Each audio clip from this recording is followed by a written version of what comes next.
በስመ አብ ወወልድ ወመንፈስ ቅዱስ አሐዱ አምላክ።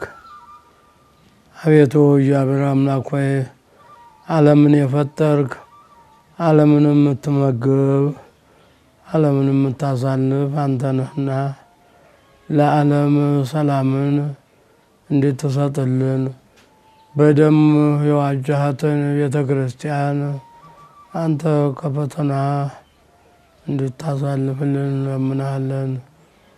ኦ እግዚኦ አንብር ለነ ዲበ መንበሩ ኖላዊ ኄረ እንኩን ከመ ዘአልቦ ኖላዊ ወይምሰጠነ ተኩላ መሳጢህ ወይጻሉነ ሕዝበነ ኪራን።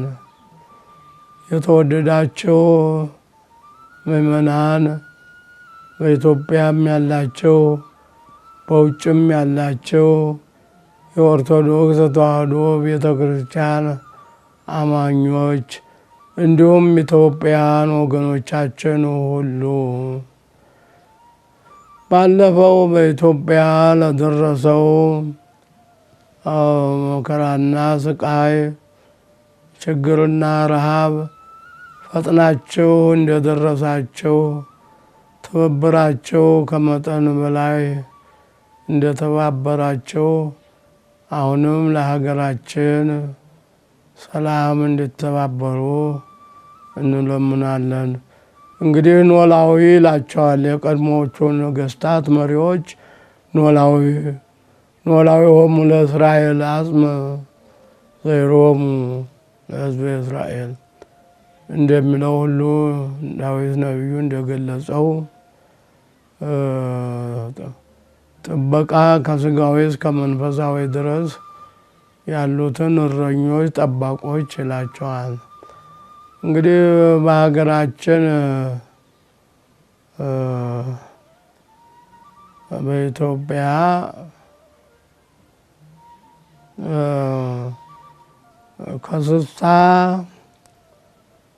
ከ66 ዓመተ ምህረት ጀምሮ እስካሁን ድረስ አለ እረፍት በስቃይ ትገኛለች።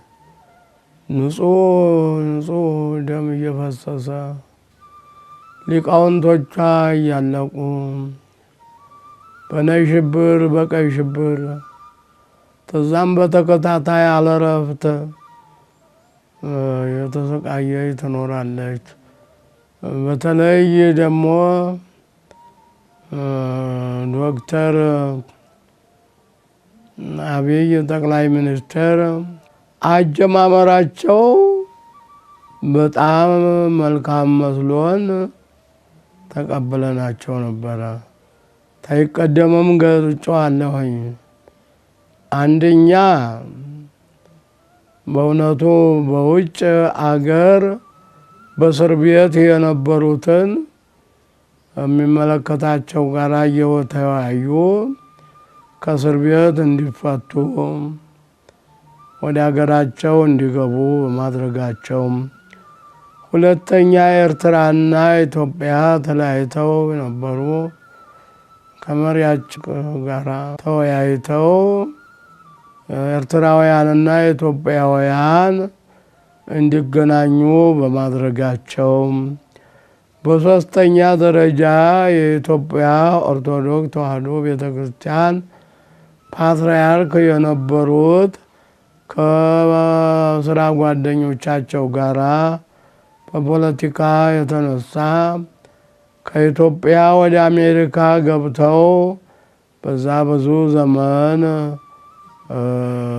ሲኖሩ በገዛ አየራቸው ሄደው አወያይተው የግራ ቀኞቹን በማምጣታቸው አመስግነን ነበረ። እንደገና የኢትዮጵያ ኦርቶዶክስ ተዋሕዶ ቤተ ክርስቲያንም ተቀምታ የነበረችውን 4 ኪሎ የሚገኘውን ህንፃ በማስመለሳቸው በዚህ ሁሉ ደህና መሪ እያረግን እያልን እያመሰገን ቆይተን ነበረ። ምንም እንኳ ተዛ ወዲህ የተለያየ በደል ቢደርስብንም በደሉን በደል አድርገን ህዝብ እንዳይጎዳ ህዝብ እንዳይጫረስ ብለን እንዳሳልፈን ነበረ። ለምሳሌ በጅጅጋ 9 አብያተ ክርስቲያናት አንድ ጊዜ ሲቃጠሉ ምንም ነገር አላልንም። ምክንያቱም የሀገሩ መሪ ናቸውና መጠበቅና ማስጠበቅ የሚገባቸው እሳቸው ናቸው። ሲኖዶስ በዛ ጊዜ በእውነቱ ያሁኑን ትንሣኤ በዛ ጊዜ ሊያረገው ነበረ። አይ ሰው ይፋጃል፣ ሰው ይተላለቃል፣ እስቲ እንግዲህ እንዲያው እንለፈው ብሎ በአርምሞ አርፎታል። በሌላ በኩል በወለጋ ያሉት ኦርቶዶክስ ተዋህዶ ሃይማኖትና እንዳይጥ ሲጨፈጨፉ አሁን እንደ ዝንጀሮ ሲባረሩ ሲፈናቀሉ መጠጊያ አጥተው ያን ያህል ሲጉላሉ እንዳው እንደነሱ መጮህ ነው እንጂ ሲኖዶሱ ያደረገው አስተዋጽኦ የለም። ለምን እንዲሆናል ለምን እንዲህ ይደረጋል ብሎ ጠበቅ ያለ ከረር ያለ መመሪያ አልሰጠም። አሁን ግን የማይታለፍ የማይታገስ የሀገር ጉዳይ የእምነት ጉዳይ የወገን ጉዳይ ሆነና ከኛ ወገን የነበሩ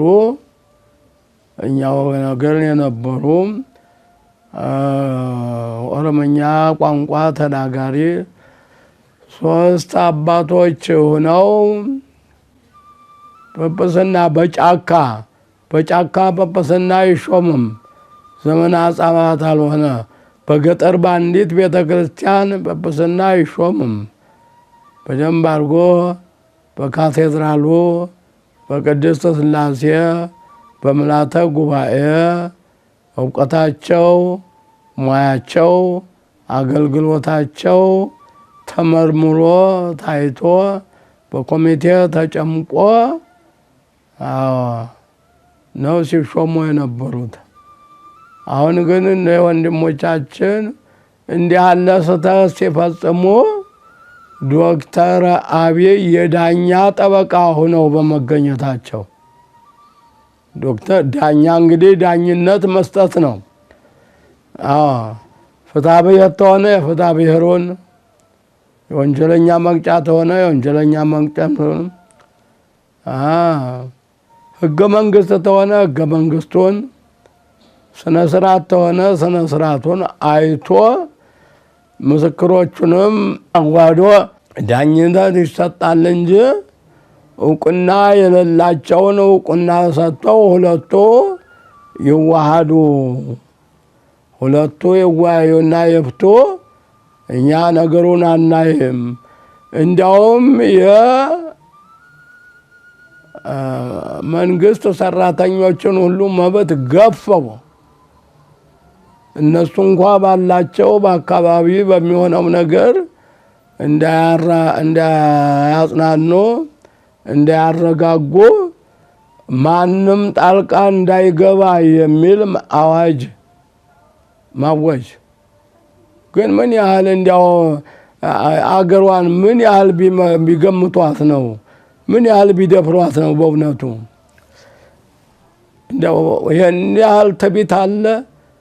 ይህን ያህል ኩራት አለ? ምን ትብከ ዘይነሳይከ እምካለይከ ነው እኮ። ከሰው ያላገኘኸው እውቀት አንተ ያገኘኸው ምንድን ነው እኮ። ሁሉም ከወንድም ተምሮ ነው። ሁሉም ተምሮ ነው። ሁሉም ከመጽሐፍ አንብቦ ነው። እና በእውነቱም እንዲህ ያለ አዋጅ በማወጃቸው የጅብ ችኩል አፍንጫ ይነክሳል ይላሉ አባቶች።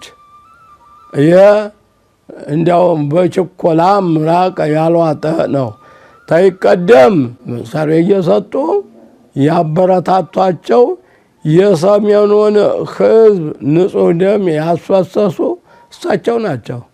በዚህ ሁሉ ቤተ ክርስቲያኗ እየታገሰች እየመከረች ቆይታ ነበረ። አዳየው በላይ ደግሞ እንግዲህ የትግራይ ሰዎች ሲገነጠሉ ሲኖዶስ አልተነፈሰም ነበር አሉ። የገነጠሏቸው እኮ ሰው ነዎት። እንኳን ሲኖዶስ እርስዎ መግባት መቻቃተዎት በገዛ እጁ በጫሩት እሳት ሕዝብን እያቃጠሉ። እነሱ ደግሞ ጳጳስም አልሾሙ፣ ሌላ ወገንም አላረጉም። ያው እኛው የሾምናቸው ናቸው። ነገር ግን የእርስዎ አስተዳደር ስላስመረራቸው ከኢትዮጵያ ጋር ግንኙነት የለንም ብለዋል። አዲያን ምን እናረግ ነው?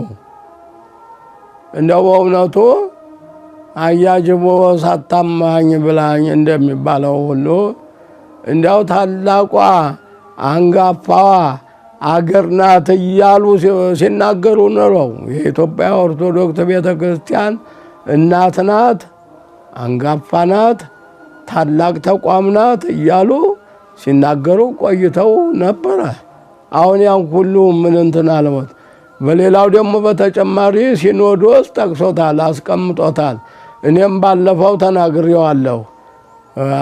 ብፁዕ ቅዱስ አቡነ መርቆሪዎስ አሜሪካ ሂደው ጳጳሳት ሹመዋል ብለዋል። አዎ ሹመዋል።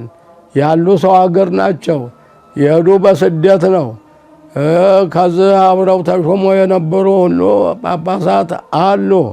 እነዛን ይዘው እሳቸው 5ኛ የቀሩት ሊቃነ ጳጳሳት ከዚህ ተሾሞ የሄዱ ናቸው።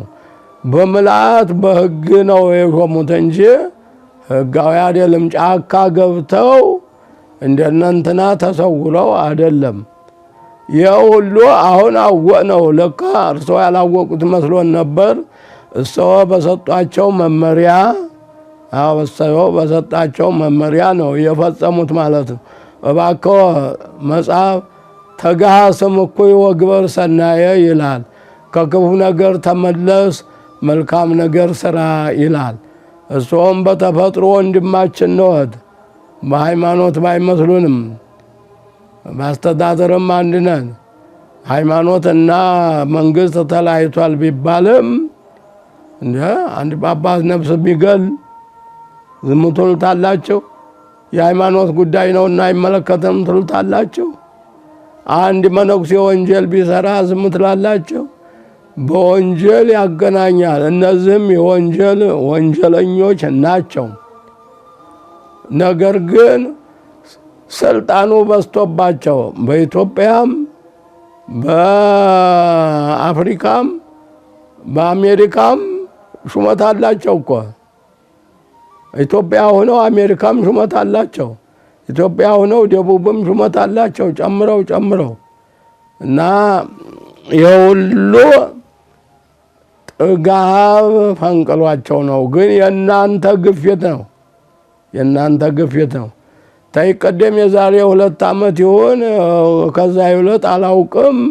ጥያቄ ነበረ። ተስማሙ ብያቸው ነበረ። ተስማምተው ጋብ ብለው ነበር ብለዋል። እንደዛ ጊዜና ቤተ ክህነት እናቋቁም ነው ያሉት። ቤተ ክህነቱ ተቋቁሟል። ጅማ ቤተ ክህነት አለ፣ ወለጋ ቤተ ክህነት አለ፣ ሌላውም ሁሉ ቤተ ክህነት አለ፣ ጳጳስ አለ። አሁን አቡነ እስጢፋኖስ ከጅማ በወንጀል ይመለሳሉ፣ ተወንጅለው ይመለሳሉ። ደጆችሽ አይዘጉ በሚል አርዕስት እኮ በአዲስ አበባ ያሉትን ባላባቶች ሁሉ በጎ አድራጎች ሁሉ እያስተባበሩ ያላቸውን ኃይል እኮ ጅማ ላይ ነው የሚያደርጉት። በጅማ የተማሩ ወጣቶች አይመሰክሩም? የተሰሩ ቤተ መቅደሶች አይሰክሩም? የተሰሩ ልማቶች ምስክር ናቸው እኮ። አረ ነውር ነው። አረ እንደዛ አለ የለም። በመጀመሪያው ክርስትና አካባቢ በሮም ኔሮን የሚባል ወንበዴ መሪ ነበረ። የገዛ ከተማውን አቃጥሎ ክርስቲያኖች ነው ያቃጠሉት ብሎ ክርስቲያኖችን የሚፈጅ ክርስቲያኖችን የፈጀ ነገር ግን እግዚአብሔር ተባረከውን አያውቅምና የገዛ ልጆቹ ተነስተው ቀጥቅጠው መቃብር ሁሉ አሳጥተው ድራሹን ነው ያስጠፉት። እና እሱ ወንድማችን ነው፣ ክፉ እንዲደርስበት አንፈልግም። ልቅስ ኢትዮጵያዊ ተግባር ቢያደርጉ ጥሩ ነው። ኧረ እንዲያው ያስቸግራል፣ የምናገረውም ቋንቋ ያጥረኛል። የመጀመሪያው መንፈስ ወዲያው የተደ ምን ወሰደው? የመጀመሪያው የነበረ ለስብከት ኑሯል እንዴ? ሁለት ሐሳብ ኑሮታል ማለት ነው እንዴ? ኧረ ነውር ነው። ያ የመጀመሪያውን ታሪክ ቢመልሱት ጥሩ ነው። አሁንም የኢትዮጵያን ቤተክርስቲያን በኢትዮጵያ እንዲህ ያለ መሪ ተነስቶ አያውቅም። ልክ በጎንደር ዘመነ መንግስት አጼ ሱስንዮስ ተነስተው ነበረ። ሮማውያን ጋር ወግነው የኢትዮጵያን ቤተክርስቲያን ለማጥቃት ሞክረው ነበር። ለ7 ዓመት ንጹህ ደም አስፈስሰዋል። ቢሆንም ምላሳቸው ተጎልጉሎ እንዳልሆኑ ሆነው ነው የሞቱት። እና ባኮ ወጣት ነው ገና ነዎት። እንደው ወጣትነት ወራት እግዚአብሔርን አመስግን ነው የሚለው። እንደው በኢትዮጵያ ቤተክርስቲያን ያመሰገኑበት አንደበት ወዴት ሄደ?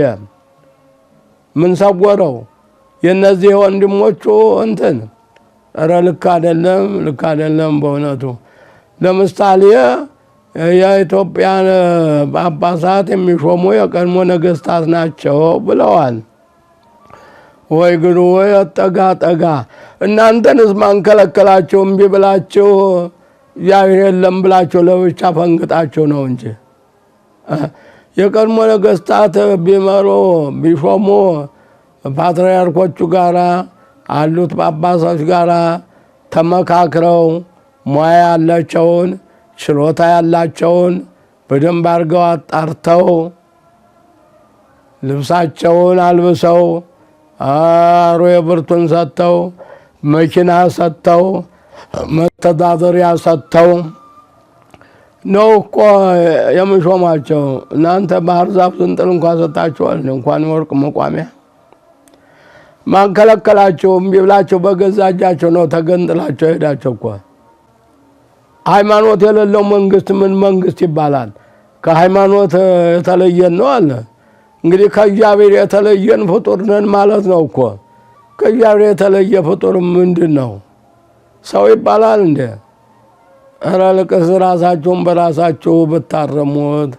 እንዲያው በፖለቲካ ከአሜሪካ ጥገኝነት እንዲያም ባህር ዛፉን ችግኙን በሳምንት የሚደርቀውን ምናምኑን ነገር ተክለው የሰው ደም እያፈሰሱ በአሜሪካ 2 ጊዜ ተሹመዋል። እሱ ሁሉ እንዲያው እንደ አንድ እንትን መሰለዎት መሰል። የመጀመሪያውን እኮ ሹመት እነሱም ሽልማት ተቃውመውታል። አላግባብ ነው ተሸለሙት ተብለዋል። በኋላ እነሱ ደግሞ ለኢትዮጵያ ጥፋት ደና ስለረዷቸው ኢትዮጵያን አጥፍተው እነሱ ኢትዮጵያ ላይ ለመቀመጥ ፈቃደኛ ስለሆኑ በዚህ ምክንያት ነው እንጂ በሌላ ነገር አይደለም ያቀርቡት። ምዕራባውያን ጋር እኮ አሁን እኮ ከምዕራባውያን የበለጠ ነው በኢትዮጵያ ላይ የወሰኗት። ኢትዮጵያ በትምህርት ሚኒስቴር፣ በጤና ሚኒስቴር፣ በባህል ሚኒስቴር በጠቅላላ ሚኒስቴር ሆና እኮ አገሯን ይዛ የኖረች ለ3000 ዘመን የቆየች አንጋፋ ቤተክርስቲያን ናት እኮ። ኧረ ነዋየ ቅድሳቷ ሁሉ እኮ ይመሰክራሉ። ኧረ እንደው የአፄ ቴዎድሮስ ልጅ ሆኑ። አፄ ቴዎድሮስ እኮ አገር የለባይድ አልሰጥም ነው በገዛ ሽጉጣቸው የሞቱት። አገር የለባይድ አልሰጥም ነው። የኢትዮጵያን ቤተክርስቲያን ማጥፋት፣ የኢትዮጵያን ቤተክርስቲያን መውረር፣ በኢትዮጵያ ቤተክርስቲያን ላይ መዝመት በኢትዮጵያ ሕዝብ መዝመት ማለት ነው። የውጭ ሀገር መጥቶ የሚጎበኘው የት ነው የሚያገኘው? መዘክር እኮ ታሪክ የሚያገኘው እኮ ደጀ ሰላሙ ነው፣ ቤተ ክርስቲያኑ ነው። ምን አለ ተባብረን ተባቅረን ያልፋል ዓለሙ። የነ መንግስቱ ኃይለ ማርያም ስልጣን እንደቀረ ያውቃሉ። የነ መለስ ዜናዊ ስልጣን እንደቀረ ያውቃሉ። ኧረ ተው ተው ተው። በሚያልፍ ስራ የማያልፍ ስራ ነው መስራት የሚገባ እንጂ በሚያልፍ ስራ ይህን ያህል መታበይ። እንዲያው ሊቃውንቱንስ ምን ያህል ቢያገኛቸው ነው? ምን ያህል እንዲያው ቢገምቷቸው ነው? በእውነቱ እንዲያው በኢትዮጵያ ሊቃውንት ላይ እኮ እንዲያው ተጫውተዋል። እንዲያው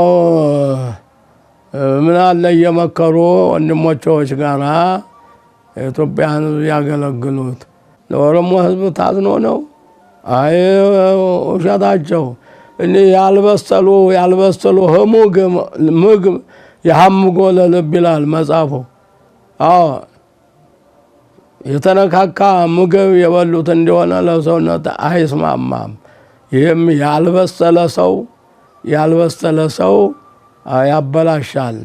አዎ በሀገርም ላይ በወገንም ላይ በእምነትም ላይ ያበላሻል።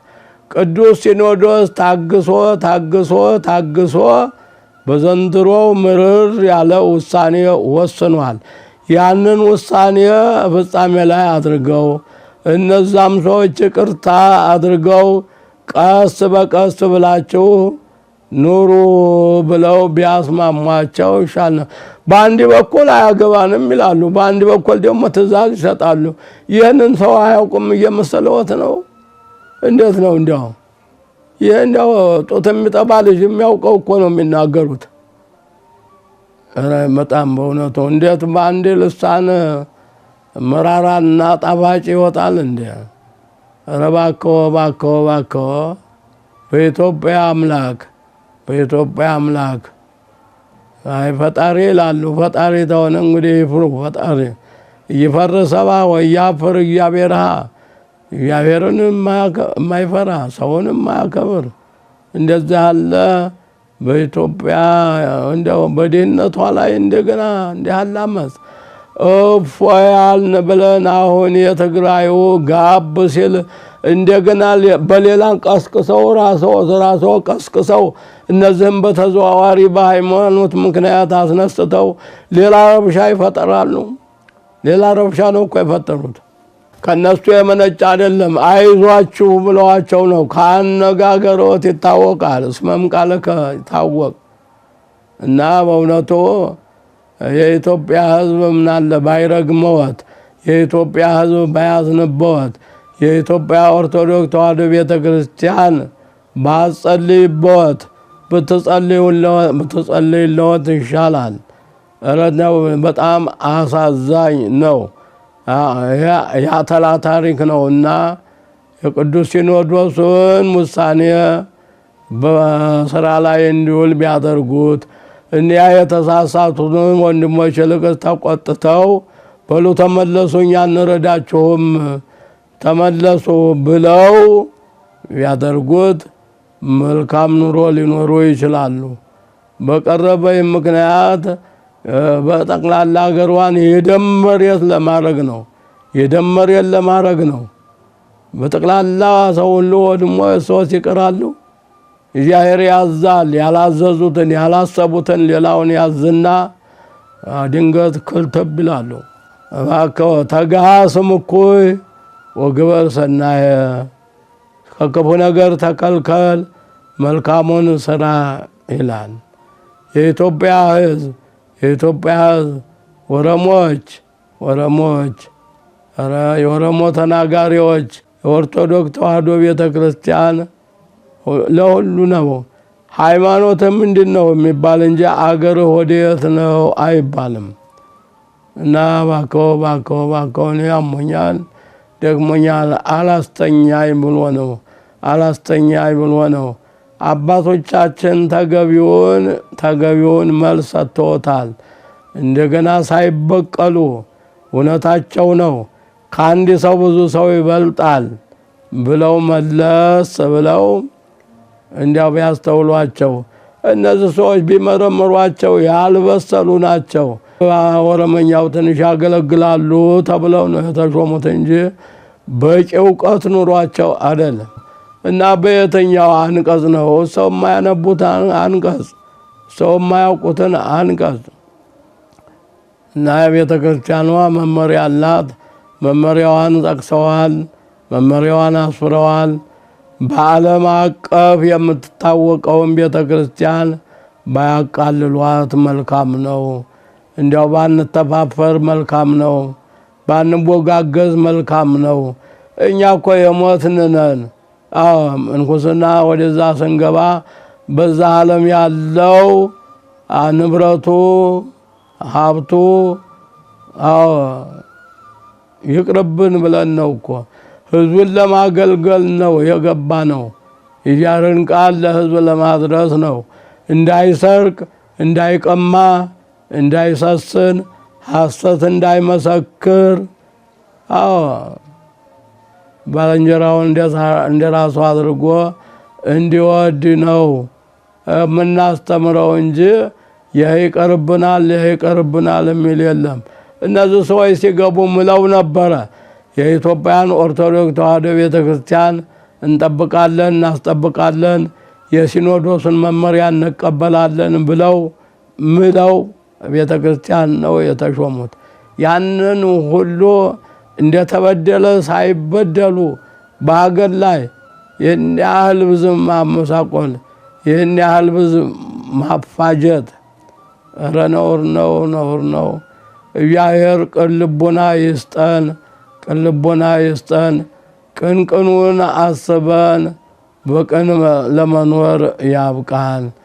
እና የቀደሙ ነገስታትማ ሃይማኖታቸውም ኦርቶዶክስ ተዋሕዶ ነው። የሁሉንም ሃይማኖት ተቀብለው የሚሰሩ ነበሩ። ኢትዮጵያ ጳጳስና የሚያመጣው ካይሮ ድረስ ሄዶ ነበረ። ያንን ሁሉ አፄ ኃይለ ሥላሴ ወጥተው ወርደው ተሟግተው ተከራክረው ያመጡት ጵጵስና ነው እኮ። አዲያ ይህንን ላደረገ ሰው ነው እናንተ ጋር የምታነጻጽሯቸው? እናንተ እምቢ ብላችሁ አብዮት ብላለች፣ አብዮት እናቷን ትበላለች የሚል መፈክር ይዛችሁ እና እንዲያው በእውነቱ እግዚአብሔር ይቅር ይበላችሁ። እግዚአብሔር እንዲያው የጠመመውን አቅንቶ የጎደለውን መልቶ የራቀውን አቅርቦ ሐሳባችንን አንድ አድርጎ ለመኖር ያብቃል። አንድ ሆቴል ያለው ሰው ነበር ይባላል። ሆቴሉ በሩ ላይ አንድ መፈክር ጽፏል። በሆቴል ምግቡም ሆነ መጠጡም ሆነ አሳላፊዎቹም ሆነ ታዛዦች ናቸው፣ ሁሉ ነገር ሞልቷል ይልና መጨረሻው ላይ አለቅዠት ማድረግን የእናንተ ነው፣ ወዲያ ወዲህ ስትንቀሸቀሹ አደጋ ቢደርስባችሁ እኔ አልጠየቅም ይባላል። አሁንም እኛ እየተንቀሻቀን ሰውንም አፈናቅለን እኛም እንዲፈናቀል እንዲያው ከሁለቱም ሳንሆን ከመሬቱም ከሰማዩም ረንደያም አጸያፊ ጠያፊ ነው። ይምከሩበት፣ ያውጡት፣ ያውርዱት። ጥሩ አይደለም። ታግሳለች የኢትዮጵያ ቤተ ክርስቲያን። ስንት ነገር ሲፈጸም ድምጿን አጥፍታ ዝም ብላለች። አሁን በዛ በሃይማኖት ላይ ስለዘመተ ይህንን ለምን እንትን አሉ ሳይሉ እንዲያው አስተውለው ባልንጀሮች ኑሮ ደህና ባልንጀሮች እስቶ ብቻ መድረኩን አያዙ። ከወንድም ይቀበሉ ምክር፣ በምንም ነገር አይቀበሉም። የሚሰሩት ተግባሮት ይታወቃል። ሰው ሁሉ በቃኝ አለማለቱ ነው እኮ። በቃኝ አይልም። ያስኩት ይበቃኛል አይልም። በእውነቱ በቃይ ማለት እንዴት ያለ ትልቅ እንትን ነው። አፄ ኃይለ ሥላሴ ያን ያህል ሁሉ ዘመን ኑረው እንደ ወደዚህ ይበቃኛል ብለው ሰው ተክተው ቢሆን የሁሉ አደጋ ባልደረሰም ነበረ። ዝም ብለው በመግፋታቸው የእሱም 4 ዓመትም ቀላል አይደለም። ስሞትን አስጠርተዋል። ጠቅላይ ሚኒስትር ተብለዋል። እና አቶ ኃይለ ማርያም ጎበዙ የተማሩ ይበቃኛል፣ ኢትዮጵያን መምራት አቅቶኛል ሰው አድርጉበት አሉ። ይሄ ትልቅ እውቀት ማለት ነው። ይህ ሁሉ ሲወላገድ የሁሉ ህዝብ ሲያልቅ እያዩ ዝም ምንም እንደሌለ ሰው እያለቀ ሰው እየሞተ ሰው እየተሰደደ ችግኝ ጣቢያ ችግኝ እንዲተክሉ ብለው ነው የሚያውጁት። ኧረ ጉድ ነው። ከችግኝና ከሰው የማን ነው የሚበልጠው? ችግኝ እኮ ለሰው አገልግሎት ነው። ሌላ ይሆናል እንዴ? ሁሉ ነገር እኮ ለሰው ነው። እና በውጠኑ እንደ ደቡብ አፍሪካው ማነው እንደ ማስተር ማንዴላ ስለ ሀገራቸው 27 ዓመት ሙሉ በእስር ቤት በእንግሊዞች በእስር ቤት ቆይተዋል። ከዛ በኋላም ቢነሱ ተሾሙ ብለው ለመኗቸው፣ አስቸገሯቸው። ትንሽ ተቆዩ በኋላ ይበቃኛል፣ ፈቃዳቸውን ፈጽሜያለሁ፣ ሌላ ሰው ሾሙ ብለው ነው የለቀቁት። ስማቸው ይጠራል። በእኛም አቶ ኃይለማርያም ይበቃኛል፣ የለም የኢትዮጵያ አስተዳደር ተወላግዷል፣ ተጣሟል፣ እኔ ብቻዬን ማቅናት አልቻልኩም፣ ሌላ ሰው ጨምሩበት አሉ። ምን አለ እንዲያው በእውነቱ አደጋ ሳይመጣ በእውነቱ ይህንን በትዕቢት የሚሆነውን ነገር በንቀሽ የሚሆነውን ነገር ቢተውት በጣም ጥሩ ነው እንላለን። እንግዲህ እግዚአብሔር ለሁላችን መልካም ልቦና ያሳድርብን። እንግዲህ እኔ በጽሁፍ ሲጀመር ጀምሮ የሀገር ያለህ ብዬ ጽፌያለሁ። የማይነጋ ሌሊት ብዬ ጽፌያለሁ። ለኢትዮጵያ ጥፋት ተጠያቂው ማን ነው ብያለሁ። በእንቅርት ላይ ጆሮ ደግፍ ብዬ ጽፌያለሁ። ጅብ ተሮጠ ውሻ ጮኸ ብዬ ጽፌያለሁ። አሁንም ተናግሬ ልሙት የሚል ጽፌያለሁ። የሚያስማማ ሁሉም ኃላፊነቱን ወስዶ ሀገሩን እንዲጠብቅ እና ግን የሚሰማ የለም። ለሁላችንም ሰሚ ልቦና ቅን ልቦና ይስጠን። እግዚአብሔር ሁሉንም ይጠብቀን። ሁሉንም የጠመመውን ያቅናልን፣ የጎደለውን ይምላልን፣ የራቀውን ያቅርብልን። ለኢትዮጵያ ሰላምን አንድነትን ይስጥልን። አባ ጨርሮስ የሰሜን ወሎ ሀገረ ስብከት በረፍት ላይ ያለሁ ነኝ።